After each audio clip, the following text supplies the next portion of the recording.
Hi everyone, today I thought I might show you some ideas on how to do this water. Now this is a little spread, part of a little spread that's in Enchanted Forest by Johanna Basford. I'm going to zoom in. Woo! There we go.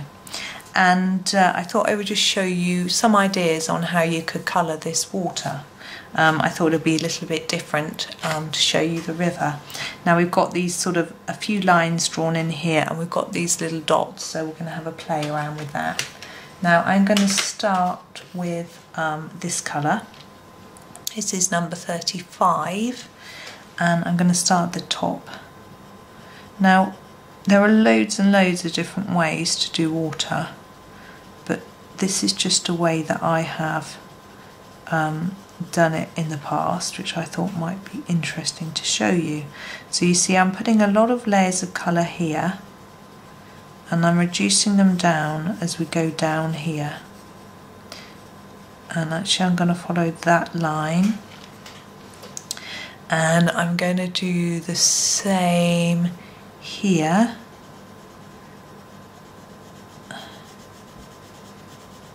Take it there and reduce down the amount of colour.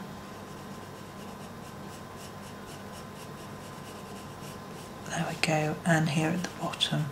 Now I'm not going to do the whole strip of water, just to warn you. I'm just going to give you an idea. So you're going to get bored if I keep going over the same bit over and over. But I'm just going to, that's it, fade that down. Now you don't have to do it regularly like this, it's just how I've decided to do it today. Next I'm going to take a different colour and I'm going to do something a little bit different. I'm going to take my purple, this is number 6, and I'm going to start blending it here really gently into here, and then do a light layer and build it up to a bit darker here,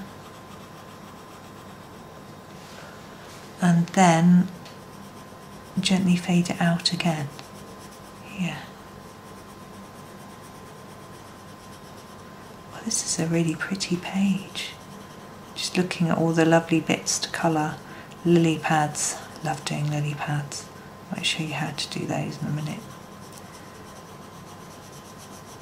I'm just going to fade that one out, and same here, so I'm going to start here where it started to fade and take it here, oops, keep it light, and then get it darker as it comes around here. This actually fades out here, I think. That's all I'm going to do there, and this one in the same way. Now this is not realistic water, obviously. This is just something, an idea that I play with when I'm doing water. So I mean, we are in the Enchanted Forest. Why can't it look magical and mystical? Now here I've just followed the line of that plant. It's not a very natural line, but it just breaks it up a little bit. And now we take where we faded it.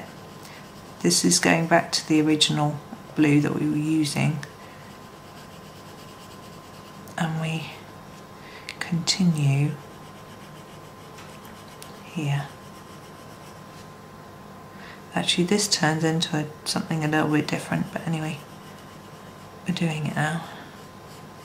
Like that. And this one, that one's faded out and that one's faded out, so we don't really need to continue with those. I'm just going to finish that one off up here just for the sake of it. Hang on. Oh, there we go. So fade this back in and do a darker bit there, and a purple bit here. There we go. Now the other, we've got other bits as well. So we're going to pick different colours for those. So for my next wave I'm going to choose number 3. You can see, and do a hard layer. I'm going to fade it in and out in the same pattern as I did the other one. So I need to start fading that already. Now you see I've decided that I'm going to leave those white bubbles as I've interpreted them to be. I'm just going to leave them white. Could go over, I might need to go over it in a gel pen at the end. And you see this turns into something else, so we'll leave that. And we'll do this one in the same way here. And now this is absolutely not realistic water in any sense of the word, but it's just fun. It's just an idea for you. There we go. And that one is going to fade into a light blue, which I can't get out of my tin. Number 30. I nearly did it there then, that's a different colour again. So just sort of blend a bit of this into the end of that, keep it light, and then darken it up. As you go. And then I think it needs to start lightening up again here. Ready to put the dark blue back in. And again here, put a bit of the light in here. Now these little circles in the water you could decide were stones, like these up here. So you could colour them in stone, whatever colour stones you do, grey, brown, I don't know. Of course it's a magical picture, you can do whatever you like. I don't know how far to fade this out to. I think this far to make it even with that. And then back to the darker colour again. I'm going to turn the page slightly for me. I hope that doesn't disorientate you too much. So just blend it in a little bit, bring it in lightly, and then darken it up as we go.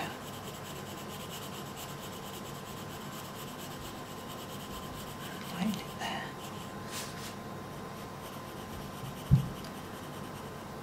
Now this sort of blending technique is quite rough and ready. You could use a blending pencil to help you, just to join them, because it's very light. It makes it easier, I find, to get the colours to mix together. I'm going to start getting a bit darker here. And the two bits of water will meet. But never mind.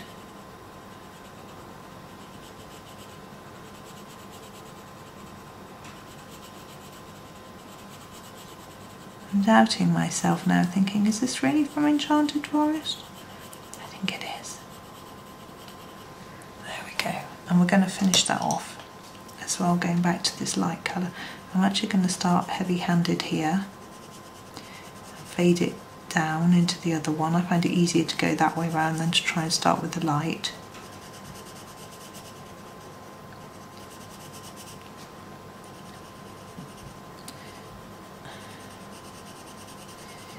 And now we've got a few gaps to fill. We've got this little bit and this quite wide bit. I'm just going to turn it back around so you can see it all.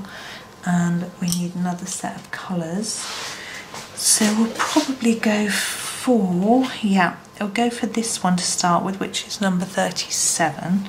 And I'm going to start here. And I'm going to start hard in here, which is different to the pattern we've been doing so far. Well, I suppose that's quite hard, isn't it? I just want to make sure it looks different to the colours it's next to as well. And then start to fade it out a little bit.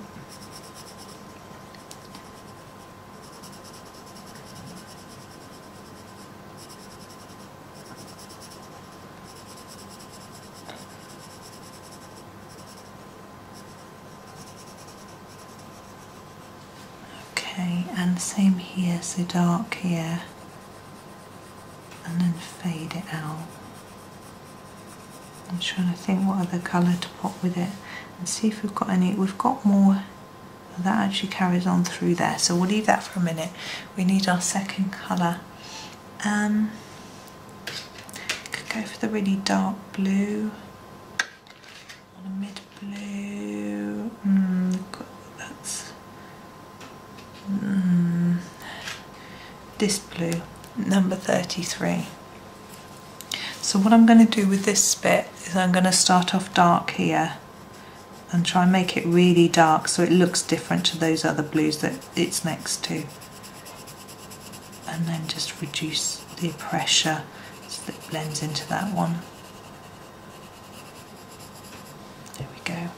And at the top here, we need to start, I'm going to start here, actually pop a light layer down and then gently fade it in. So I just find it a little bit easier that way round. I quite like this blue, it's quite purpley.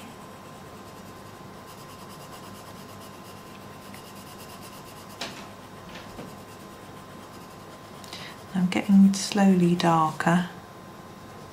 I'm going to press a bit more there so it does look like it's getting darker. And then we've got a space under the bits that comes out here. I'm going to use this blue though, because if I use this one it's a bit similar to the blue that's there, so I'm going to use this one again.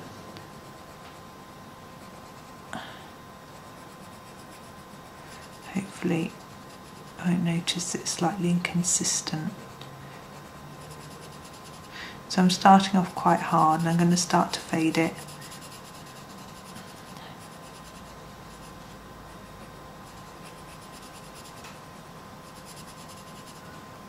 Fade it up here. Just checking what we've got left. And then go back to the other one. And as before, I'm going to do a little bit along this edge and then fade it in.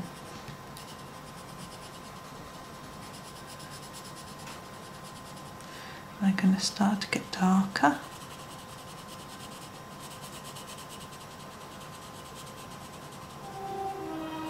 Oh, it's a train. I don't know if you can, I don't know how much you can hear. And fade it back down again to the end. We're not going to do the other colour. We'll just fade that one down. There we go. And we've got this bit down here. I'm going to start with this colour, just because I think it will work better near this one. And start to fade it quite quickly because we haven't got a lot of space. But remembering that bit under there. And then grabbing the darker one, I'm going to start here. This one, and then gently fade it in.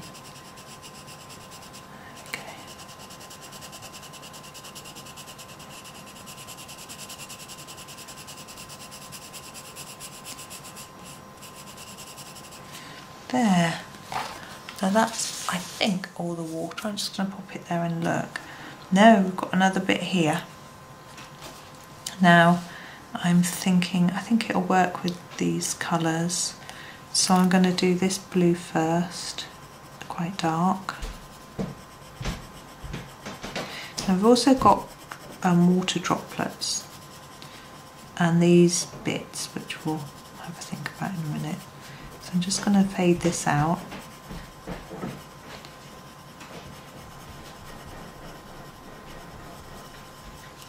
And then take the dark colour, just checking you can see, and do a dark layer here around this sort of fancy, whatever this is, on the side of the water.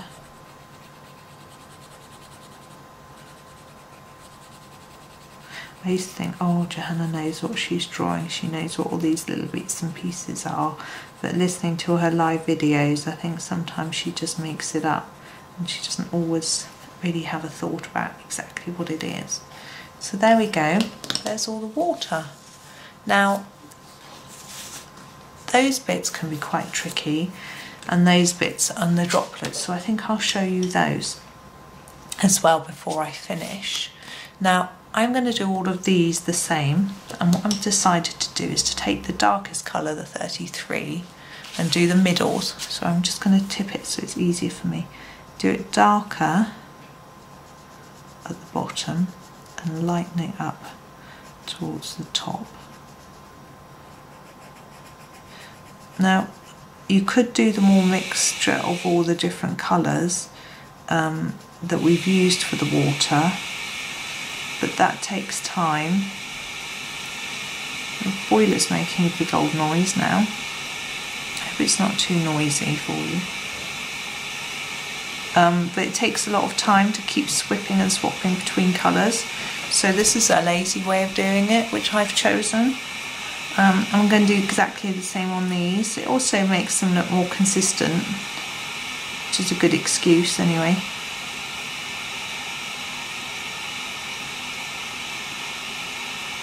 Gosh, that's noisy. And for the top loops, I'm going to randomly choose this one, number 37. And I'm going to make these darker here, fade them towards the top and darker at the bottom, like that. I don't know why. I don't know what these are even supposed to be. So there's a flipping penguin there too. He's fun, isn't he? I think I seem to remember Johanna saying that sometimes people, her friends, tell her to ask her to include something in her book, and so she does it. And there's a few other strange bits, strange items, I think, but this one is old, isn't it? Oh, I think there's a little monkey peering out of a tree or something in one of the books, but I'm not sure. Not in Magical Jungle. It would work in there, wouldn't he? I'm not sure. But anyway.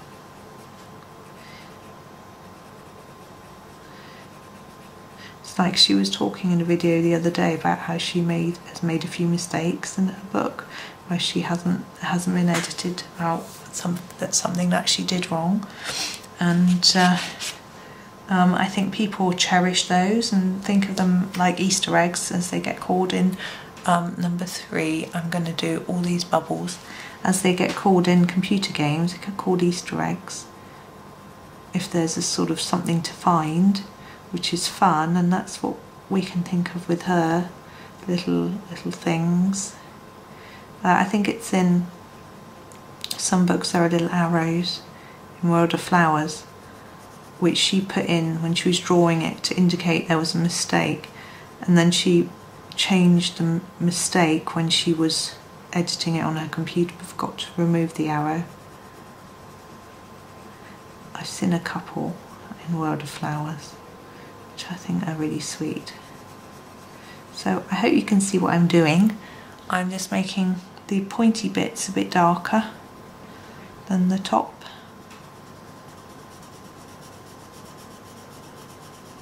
Now with droplets of water you can make them really fancy and look really realistic, but I'm not going to in this picture because nothing else is. I think it would look weird if I suddenly started making these look all shiny and watery, so I'm gonna not. If they were all sort of glassy and reflective. That isn't a water droplet, but I just did it the same anyway. So there, I think we finished all the water, so we're going to leave the video there. Just trying to line it up for you in the shot. I'm sure it fits. There we go. So there's all the water. And notice there's these dots that you could put down there as well, which you could do in blue, or you could leave them in white. Now these white dots you can go over in gel pen, especially if you've gone over the lines like I have. I'm not going to do that. I've got my pens here, but I want to do these water lilies and I don't want to smudge it, so I'm going to leave it there. So there you are, that's how to do the water. So I hope that was useful. I hope it gave you a few wacky water ideas, and thank you very much for watching, and happy colouring.